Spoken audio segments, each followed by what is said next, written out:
പക്ഷേ വെള്ളാപ്പള്ളിയെ പോലെയുള്ളവർ അവർ പറയുന്ന കാര്യങ്ങൾ അതിന് പിന്തുണയർപ്പിച്ച് അവർക്കൊപ്പം നിൽക്കുന്ന സാഹചര്യമൊക്കെ ഉണ്ടായത് ആ വിശ്വാസത്തിൽ കുറവ് വരുത്തിയിട്ടില്ലേ? വെള്ളാപ്പള്ളി പറഞ്ഞത്, അദ്ദേഹം പറയുന്നത് ഞാൻ മുസ്ലിം ലീഗിനെയാണ് വിമർശിച്ചത്. അങ്ങനെയാണോ യഥാർത്ഥത്തിൽ പറഞ്ഞത്? അദ്ദേഹം പറഞ്ഞത്, ഞാൻ ആ വാചകമൊന്നും എടുക്കുന്നില്ല. ഞങ്ങൾ എന്താ കാണുന്നത്, കേരളത്തിലെ മുസ്ലിങ്ങളെ ആകെ ആര് കുറ്റപ്പെടുത്തിയാലും ആ കുറ്റപ്പെടുത്തുന്നവരെ ഞങ്ങൾ എതിർക്കും. കാരണം കേരളത്തിലെ മുസ്ലിങ്ങൾ കേരളത്തിലെ നല്ല ബോധമുള്ള പൗരന്മാരാണ്. എന്നാൽ മുസ്ലിം ലീഗിനകത്ത് UDF-ഉമായും BJP-യുമായും ഒക്കെ ചങ്ങാത്ത സ്ഥാപിച്ച് എങ്ങനെയെങ്കിലും ഭരണാധികാരത്തിലേക്ക് എത്തുക എന്ന് ചിന്തിക്കുന്ന ചിലരുണ്ട്. അത് ആത്യന്തികമായി ആ സമുദായത്തിന് മാത്രമല്ല കേരളത്തിനും ദോഷം ചെയ്യും. വെള്ളാപ്പള്ളി പറഞ്ഞപ്പോൾ അതിനെ അനുകൂലിക്കാനൊന്നും ഞങ്ങൾ പോയില്ല. എവിടെയാണ് വെള്ളാപ്പള്ളി ഞങ്ങൾ ന്യായീകരിച്ചത്? വെള്ളാപ്പള്ളിയെ കാറിൽ കയറ്റിയതിൻ്റെ അർത്ഥം വെള്ളാപ്പള്ളി പറയുന്നതിനെ എല്ലാം ന്യായീകരിക്കുക എന്നുള്ളതല്ല. എന്നാൽ വെള്ളാപ്പള്ളി ഒരു സാമുദായിക സംഘടനയുടെ ആളായിട്ടാണ് പറയുന്നത്. അപ്പോൾ അത് വർഗീയവാദപരമാണെന്ന് പറയാൻ നമുക്കിപ്പോൾ പറ്റില്ല. അതുകൊണ്ട് ഓരോ സംഘടനയെയും ഞങ്ങൾ വിലയിരുത്തുന്ന രീതിയുണ്ട്. അതനുസരിച്ച് തന്നെയായിരിക്കും. മതവർഗീയത പ്രചരിപ്പിക്കുന്നവരെയാണ് വർഗീയവാദികളെന്ന് പറയുക.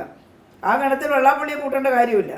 എന്നാൽ വെള്ളാപ്പള്ളി ഏതൊക്കെ ഒരു സമുദായത്തിനെതിരായിട്ട് പറഞ്ഞാൽ ന്യായീകരിക്കുകയില്ല. വെള്ളാപ്പള്ളി വർഗീയത പറയുന്നില്ല എന്നൊരു സ്റ്റേറ്റ്മെന്റ് ഉണ്ടോ? നിങ്ങളുടെ ഈ കേവലമായിട്ടുള്ള യെസ് ഓർ നോ ക്വസ്റ്റ്യനാണ് പ്രശ്നം. കേട്ടില്ലേ? ഒരു വെള്ളാപ്പള്ളിയെ പിടിച്ചിട്ട് ആ വെള്ളാപ്പള്ളിയെ അനുകൂലിക്കുന്നോ പ്രതികൂലിക്കുന്നോ ചോദിച്ചാൽ എന്താ ഉത്തരം പറയുന്നത്? നിങ്ങൾ പറയണം, യെസ് ഓർ നോ പറയണം. അങ്ങനെ പറയാൻ പറ്റുമോ? വെള്ളാപ്പള്ളി പറഞ്ഞ നല്ല എല്ലാ കാര്യത്തെയും അംഗീകരിക്കും. വെള്ളാപ്പള്ളി ഏതെങ്കിലും ഒരു കാര്യം ഇടതുപക്ഷത്തിൻ്റെ ആശയത്തിനെതിരായിട്ട് പറഞ്ഞാൽ അതിനെ എതിർക്കും. ഇത് പറയാനൊരു അവസരം തരണ്ടേ? അതിന് പകരം ഇന്ന കാര്യം യെസ് ഓർ നോ എന്ന് പറയാൻ പറ്റുമോ? ഇതാണ് മലപ്പുറത്തെ കുറിച്ച് പറഞ്ഞത് കേട്ടതാണല്ലോ ടീച്ചർ. പിന്നീട് അദ്ദേഹം പറഞ്ഞുകൊണ്ടിരിക്കുന്ന കാര്യങ്ങളും കേൾക്കുകയാണല്ലോ. അത് വർഗീയതയല്ലേ? ഏതാ? മലപ്പുറത്തെ കുറിച്ച് അദ്ദേഹം പറഞ്ഞതല്ലേ മലപ്പുറത്ത് മറ്റാർക്കും ജീവിക്കാൻ പറ്റാത്ത സാഹചര്യം ഉണ്ടെന്ന്? അദ്ദേഹം തിരുത്തി പറഞ്ഞല്ലോ. ലീഗുകാരെ കുറിച്ചാണ് ഞാൻ അങ്ങനെ പറഞ്ഞതെന്ന്. ലീഗുകാരെ കുറിച്ച് പറഞ്ഞാൽ മലപ്പുറത്തെ മുഴുവൻ മുസ്ലിമിനെ കുറിച്ച് പറഞ്ഞു എന്നാ? അതങ്ങനെ പറയല്. മലപ്പുറം ജില്ലയെ കുറിച്ച് പറഞ്ഞാൽ മുസ്ലിം സമുദായത്തെ കുറിച്ച് പറഞ്ഞു എന്നാ? ആ ജില്ലയിൽ മുസ്ലിം സമുദായം മാത്രമല്ലല്ലോ ഉള്ളത്. എനിക്ക് വെള്ളാപ്പള്ളിയെ ന്യായീകരിക്കേണ്ട കാര്യമൊന്നുമില്ല. പക്ഷേ പറഞ്ഞ വാചകത്തെ മാധ്യമങ്ങൾ ഇങ്ങനെ വക്രീകരിച്ച് ഒരു സമുദായത്തിനെതിരാണെന്ന് വരുത്തി തീർക്കുന്നത് സ്വദേശത്തോടു കൂടിയാണ്. വെള്ളാപ്പള്ളി തന്നെ തിരുത്തി പറഞ്ഞു.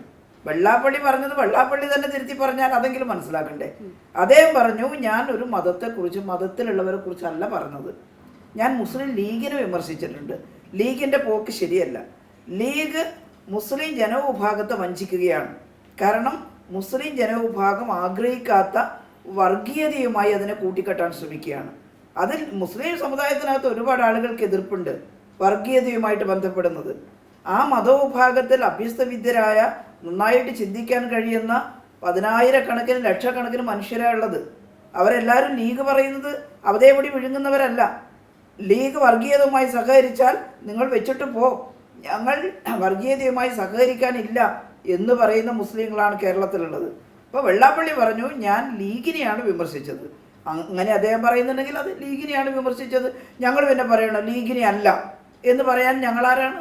അപ്പോൾ അത്രയേ പറഞ്ഞിട്ടുള്ളൂ. അതുകൊണ്ട് ഒരു കാര്യം ഉറപ്പിച്ചോ, വെള്ളാപ്പള്ളിയല്ല ആരായാലും ശരിയായ കാര്യം പറഞ്ഞാൽ CPM അംഗീകരിക്കും, ശരിയല്ലാത്ത കാര്യം പറഞ്ഞാൽ CPM തള്ളിപ്പറയും. വെള്ളാപ്പള്ളി വിഷയത്തിൽ അപ്പോൾ പാർട്ടിക്ക് ഒരു വീഴ്ചയും സംഭവിച്ചിട്ടില്ല. എന്തിനാ പാർട്ടിക്ക് വീഴ്ച സംഭവിക്കുന്നത്? വെള്ളാപ്പള്ളി ഞങ്ങളുടെ സഖ്യകക്ഷിയല്ല അല്ലേ? ഇടതുപക്ഷ ജനാധിപത്യ മുന്നണിയിൽ അദ്ദേഹം ഇല്ലല്ലോ. അദ്ദേഹം ഒരു സാമുദായിക സംഘടനയുടെ നേതാവാണ്. അദ്ദേഹം പറയുന്ന നല്ല കാര്യങ്ങൾ അംഗീകരിക്കും. അദ്ദേഹം നല്ല കാര്യങ്ങൾ ചെയ്യുമ്പോൾ അതിൻ്റെ കൂടെ നിൽക്കും. അത്രയല്ലേ ഉള്ളൂ. അതുകൊണ്ട് എന്തിനാ ഞങ്ങൾ വെള്ളാപ്പള്ളി ദിവസവും പറയുന്നത് നോക്കി അതിനെ അനുകൂലിക്കുകയോ പ്രതികൂലിക്കുകയോ ചെയ്യലല്ലോ ഞങ്ങളുടെ ജോലി. പറഞ്ഞിട്ടുള്ള കാര്യം അദ്ദേഹം വ്യക്തമാക്കി. ആ വ്യക്തമാക്കിയതിൻ്റെ കൂടെ ഞങ്ങൾ നിൽക്കുന്നു. ഇനി അതല്ല, അദ്ദേഹം പറയുന്നു ഞാൻ മുസ്ലിങ്ങളെ തന്നെയാണ് പറഞ്ഞത്. അപ്പം ഞങ്ങൾ പറയും വെള്ളാപ്പള്ളി പറഞ്ഞത് ശരിയല്ല എന്ന്. ഇവിടെ ശരിയല്ല എന്ന് പറയാൻ ഒരു അവസരമില്ല. കാരണം അദ്ദേഹം തന്നെ വ്യക്തമാക്കി ലീഗിനെയാണ് പറഞ്ഞതെന്ന്. പിന്നെന്തിനാ വെള്ളാപ്പള്ളി പറഞ്ഞത് യെസ് ഓർ നോ പറയിപ്പിക്കുന്നത്? പക്ഷേ ഇതൊന്നും CPIക്ക് ബോധ്യപ്പെടുന്നില്ലല്ലോ ടീച്ചർ. CPIക്ക് ബോധ്യപ്പെടാതൊന്നുമില്ല. ആരാ പറഞ്ഞത്? ബിനോയ് വിശ്വമാണ് പറഞ്ഞത്. ഞാനാണ് വെള്ളാപ്പള്ളിയെ കാറി കേട്ടില്ല. ഓരോരുത്തരുടെയും വ്യക്തിപരമായ അഭിപ്രായമല്ലേ അത്. CPI എന്ന് പറയുന്ന പാർട്ടിയല്ലല്ലോ പറഞ്ഞത്. മാത്രമല്ല അദ്ദേഹം കയറ്റില്ലായിരിക്കാം. അതേസമയത്ത് നടന്നു പോകുന്ന ബിനോയ് വിശ്വം പറഞ്ഞതിന് എനിക്ക് എതിർപ്പൊന്നുമില്ല. അദ്ദേഹത്തിന് അങ്ങനെ തീരുമാനിക്കാനുള്ള എല്ലാ റൈറ്റും ഉണ്ട്.